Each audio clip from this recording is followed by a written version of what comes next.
దేవుని నామానికి మహిమ కలుగును గాక. అందరూ బాగున్నారండి? ఉదయకాలం ముందు ప్రార్థన చేసుకున్నారా? మీ అందరి కొరకు మేము ప్రార్థన చేస్తున్నాం అనుదిన ప్రార్థనలో.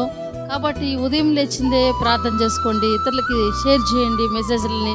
ఎందుకంటే ఈ కడవర దినాల్లో వాగ్దానం ద్వారా దేవుడు ప్రతి ఒక్కరు గుమ్మాన్ని తట్టుతున్నాడండి. కాబట్టి మనం విన్నట్లయితే మనకు విశ్వాసం దేవుడు అనుగ్రహిస్తాడు. ఈరోజు దేవుని వాగ్దానం చూద్దాం. 119 కీర్తనలు 133 వచనం. నీ వాక్యమును బట్టి నా అడుగులు స్థిరపరచము, ఏ పాపమును నన్ను ఏలనీయకము. ఆమె చక్కటి వాక్యం కదండి. నిజంగా చక్కటి వాగ్దానంతో దేవుడు మనతో మాట్లాడుతున్నాడు. ఎందుకంటే ఏమన్నాడంటే దేవుడు, నీ వాక్యమును బట్టి నన్ను ఏం చేయాలంట, మనం ఏం చేయాలంట, ప్రతిరోజు మన అడుగులను స్థిరపరచుకోవాలి. మన వాగ్దానాలని ఎత్తిపట్టుకుని ప్రార్థన చేయాలి, దాని ప్రకారం నడుచుకోవాలి. కొంతమంది అనుకుంటూ ఉంటారు ఈరోజు ఎలాగైనా వాగ్దానం పాటించాలనుకున్నారు, కానీ మరలా అది మిస్ అయిపోతూ మరలా బాధపడుతూ ఉంటారండి.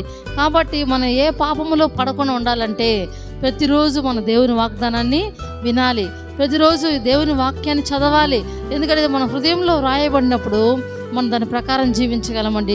కాబట్టి ఈ దినాల్లో చిన్నవారంటూ లేదు, పెద్దవారంటూ లేదు, ఎక్కడ చూసినా పాపం పాపం పాపం. ఎందుకంటే పాపం చేయాలంటే ఒక నిమిషంలో చేయగలమండి, కానీ మంచిగా ఉండాలంటే ఎన్ని రోజులు పడుతుంది కదండి. మంచిగా ఉండాలి, మంచి పేరు తెచ్చుకోవాలి, గొప్పగా ఉండాలంటే చాలా రోజులు పడుతుంది. కాబట్టి ప్రియ దేవుని బిడ్డలారా, పాపమునకు చోటు ఇవ్వకుండా, దాన్ని మన మీద ఏలనివ్వకుండా, దాన్ని మన మీద చెలరేగకుండా మనం అనుభవించాలంటే, బ్రతకాలంటే, ఈ భూమి మీద నివసించాలంటే, పరిశుద్ధంగా ఉండాలంటే ఏం చేయాలంటే ప్రతిరోజు దేవుని వాగ్దానాన్ని, దేవుని వాక్యాన్ని చదవండి.